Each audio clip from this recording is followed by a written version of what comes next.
Hello, everyone, and welcome back to the Mad Science Lab podcast.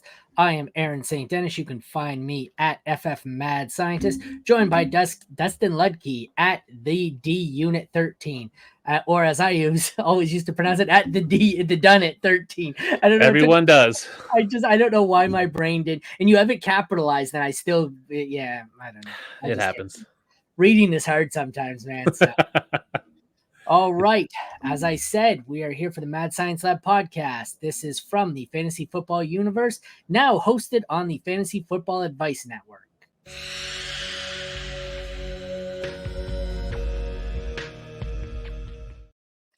And we are back with another Dynasty Riser and Faller. Thank you for joining me, Dustin. How's it going? It's going pretty good. I just got back from vacation down in beautiful San Diego and getting ready for the combine next week or a couple days, I guess. I don't know how long it is until the combine starts when this comes out, but I'll be down at the combine interviewing players and GMs and coaches and looking forward to that. And the draft's right around the corner, so I'm excited. I will see you there. I'm much more excited for the draft because I can be at the draft from my front door in 10 minutes. Combine, not so much. So I'm looking forward to the draft. Yes. All right. Before we get started, do you want to take a second here? Tell everyone where we can find you and what it is you do? Yeah, you can find me at Twitter at the DUnit13. I am the content director for dynastyprosfootball.com, so you can check out all my work there. I also do write for QB List and for Dynasty Nerds, so you'll be checking his content. But best place to find me is on Twitter or X or whatever we're calling it. I'm still calling it Twitter. Screw X.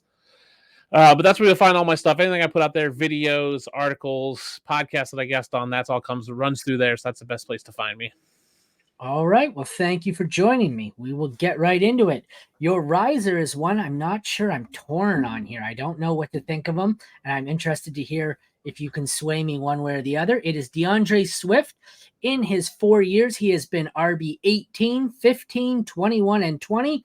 So pretty consistently in RB2. Last year, he had 1,049 yards. I didn't realize he had so many rushing yards. Yeah. With 5 rushing touchdowns, 39 receptions for 214 receiving yards and 1 touchdown.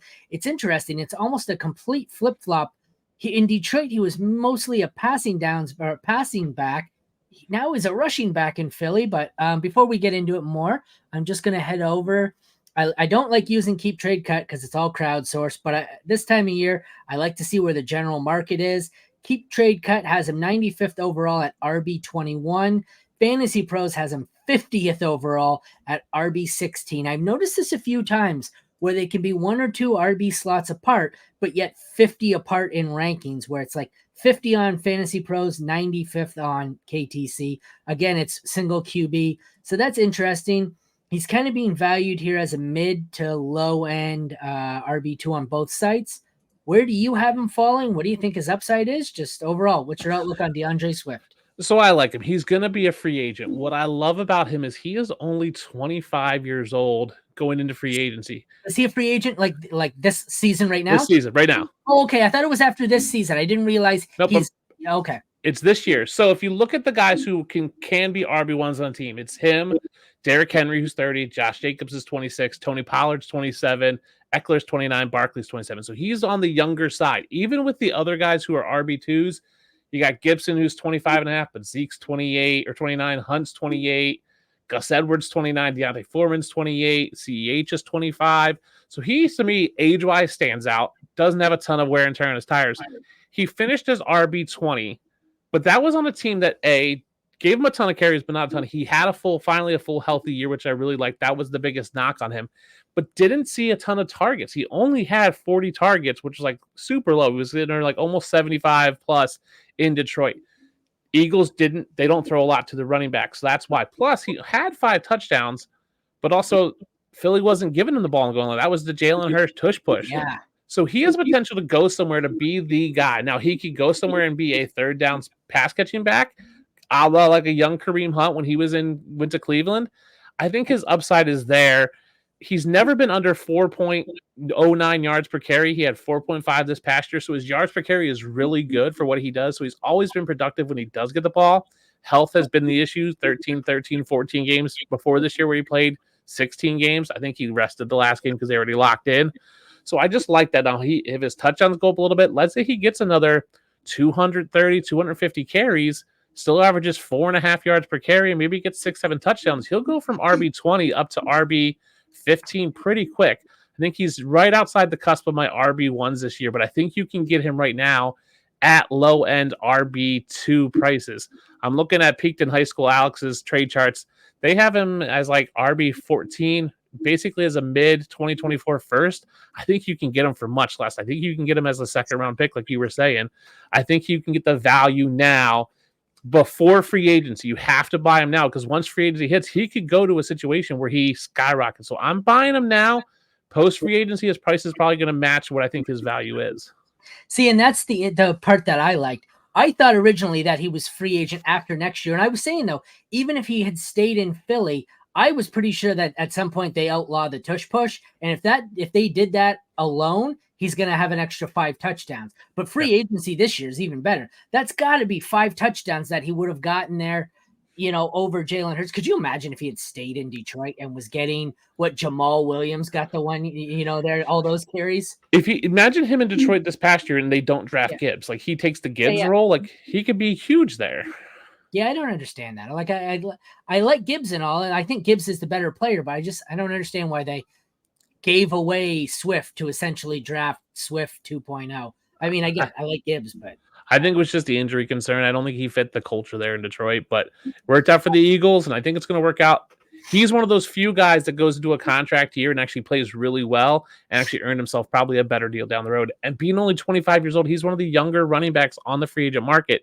He's going to sign on to a team that needs a guy for the next 2-3 years and can be a workhorse for you for Dynasty for those 2-3 year window versus someone like a Derrick Henry who produces similar numbers but is only going to do it for another year maybe. And that's to put you on the spot. Those are my next 2 questions. Which team do you think is your favorite landing spot for his value? And is there a team where you would just be you'd go the other way and just be like, nope, I'm out. Like if he stayed in Philly, would you be just out? I think if he stayed in Philly, I'm a little bit out, but we've seen what he can be. The Chargers is my number 1 landing spot for running back right now. Jim Harbaugh wants to run the ball. Eckler's probably gone. Keenan Allen might not be there. Quentin Johnson kind of sucks. That's my landing spot. So if he were to go there, I'd be totally all in. If he signs with like the Giants or Carolina, I could see some value depending on that coaching staff. But Chargers is my number 1 landing spot. Now, if he went to somewhere like Green Bay and is behind Aaron Jones for a year, I don't love that as much. You do the same thing as me. You have a poster or something on the wall with all the team logos on it. I do that too. Well, I actually have my whiteboard. So I actually did a video a couple weeks ago called Supply and Demand on Running Backs, and that's still up on my whiteboard over here. I get sick of going through the show and in my head going, Pittsburgh, Cleveland, Cincy. So I had it right above, right here. I just have to, that team. I do that. I seen your eyes go that way. And I'm like, it happens to still be on my board of what teams are looking for a running back, running back 1s, running back 2s, who's there, who's not. Okay, well, look in his range. What did I say? RB16 on Fantasy Pros. So he is the bottom of tier 3 in Fantasy Pros. That's where it gets a little interesting. I don't know how much room there is for the ones below him. I think I like him more than, so he's 16, and that's the absolute bottom of tier 3. From the top of their tier all the way down, it's Barkley, Walker, Rashad White, James Cook, Pacheco, Jacobs, Javonte. With the exception of Javonte, are you taking Swift over any of those guys in that tier with him? Barkley maybe with age? Barkley with age and uncertainty. Right now, I'm probably taking Swift over Rashad White just because I do believe that the Buccaneers bring in another running back to compete with Rashad White and that it will limit his upside. Okay. All right. And then the group behind him seems where he should be a little closer valued, but I like him more than all of them. He's kind of a tweener for me here. Yeah. I don't think he's as good as some of the tier 3s, but he's better than the tier 4. Like, I think I'd take him over Javonte. I'd take him for sure over Stevenson, Pollard. Kamara's getting old. Montgomery is the one where it's kind of close for me. Him and Montgomery feel about the same. But as far as Javonte, Stevenson, Pollard, Kamara, do you have them over all those guys? Yeah, I'll take Swift over all those guys. And here's what I'll say. If you're watching this, and even if you want those guys over Swift, take Swift now. Sell, buy him now cheap, sell when the free agency signing happens because that's when his value is going to spike. So if he's RB16 right now and he might be going for that range, come free agency, he may spike at RB12 and you can trade him for let's say you like Monty Moore. You might be able to trade it. You might be able to trade Monty for Swift right now, and then 4 or 5 weeks from now, trade Swift for Monty plus, just because his value is going to spike. I wish Fantasy Pros would update their teams here to have FA on it already, because I hate scrolling through, and I don't have the free agent list on me. So I'm trying to go through, and I'm going, okay, Jacobs is a free agent, but it still has Vegas, and then Pollard. Yeah. I'm going, oh, free agent, but they still have their team, and I wish they would transition that once they're a free agent, but then you can't always get what you want. Nope. All right, well, then to transition to your faller, that is Washington Commanders wide receiver Terry McLaurin. He's finished 5 seasons. He has been the definition of a consistent 20s. My problem is he always gets overdrafted, but we'll get there. He's been wide receiver 29, 20, 25, 14, and 28. So consistent considering he barely misses any games. Last year, 79 receptions on 132 targets, 1,002 receiving yards, 4 touchdowns, career low in touchdowns, pretty much a career low in receiving yards, comparable number of receptions here. We'll look over at the values. Keep Trade Cut has him 93rd overall as wide receiver 39, single QB, obviously. Fantasy Pros has him 78th overall, wide receiver 37. So he currently is being valued as a low end. Like I see he's your faller here. I'm just not sure how much more he can fall. Like he's being valued right now as a high end 4. You think he falls lower than that?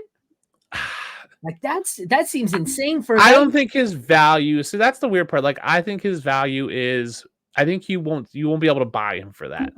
I'm looking at Peyton High School and they got him. Yeah. Here's my issue with Terry McLaurin. But sorry, go ahead. He's never been over. He's only had 1 season over wide receiver 20. He was wide receiver 14 1 year. Yep. Last year he had a second highest target total at 132. Yep. He finished as wide receiver 28 with 1,000 yards and 4 touchdowns. Now he's probably getting a new quarterback. Yes. Or he's stuck with Sam Howell. Well, I think Sam Howell is decent. They didn't give him a fair shot. Me too. But here's my issue: is Dan Quinn as coach.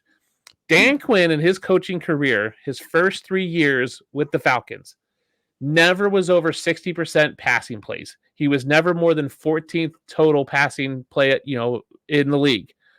He was 29-19. They went to the Super Bowl. Matt Ryan was MVP.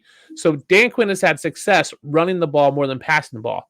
His last 2 years, or a year and a half, whatever it was with Atlanta, he was never below 62% passing plays, was never less than top 10 in total passing plays for the league, and was 14-23. So when Dan Quinn goes, hey, what was I successful with?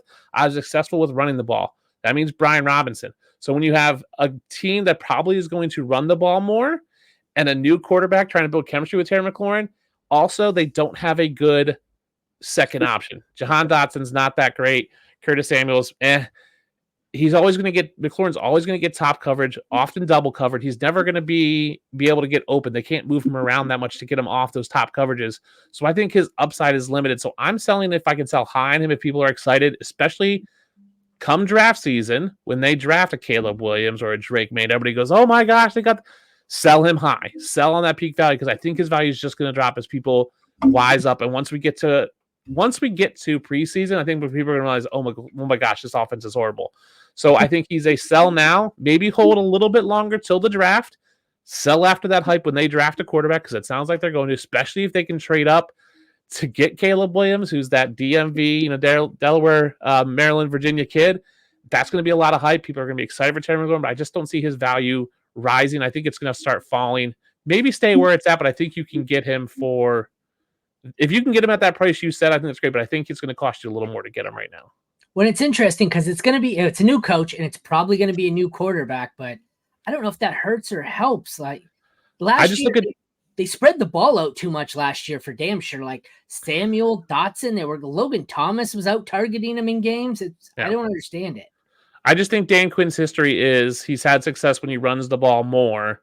Yeah. I think they're just going to run the ball probably more than, not more than they pass, but comparative to other teams, they're going to run the ball. They're going to be middle of the pack in terms of run pass ratio. And I don't want a passing option on those teams. I want a guy who's on a high volume passing offense, and they're just not that.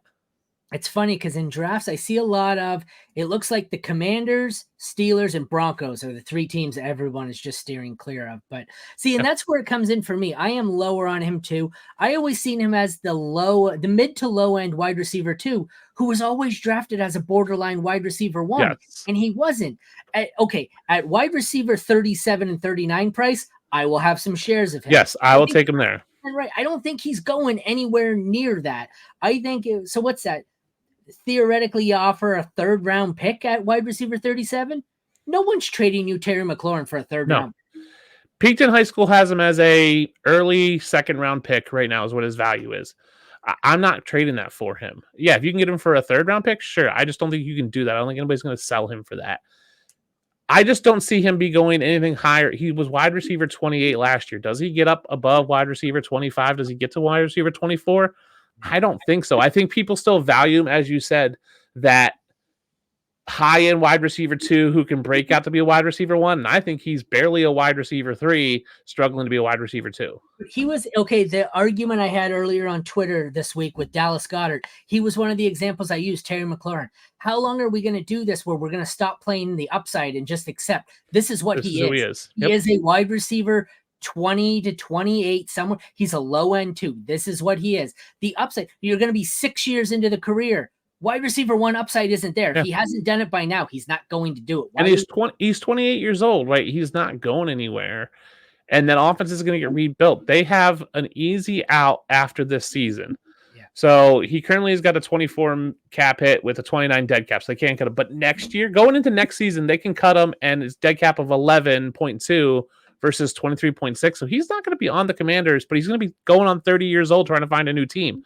I don't love that at all. No, I just I know everyone thinks Caleb Williams is, I don't think they get Caleb Williams, but whether it be, Caleb Williams is best case scenario. And even with Caleb Williams, a rookie quarterback, that's what's going to drive his value up. Yeah, no. That's best case scenario. Worst case scenario is he gets Jaden Daniels, who I'm less confident in, or Drake May, who I'm way less confident in. Drake May, I think I'd rather have Sam Howell. And that's not helmet scouting, but they're very similar, despite the fact that they both went to North Carolina. So.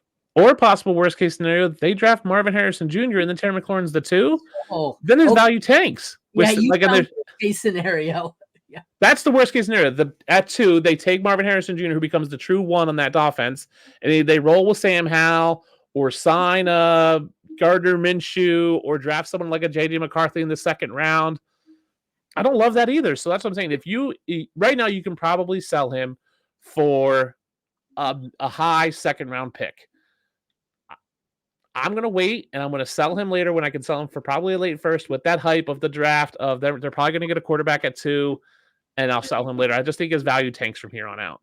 I'm drawing a blank. I know it was Howell this year, and he had Brissett. He's been on Washington for 4 years.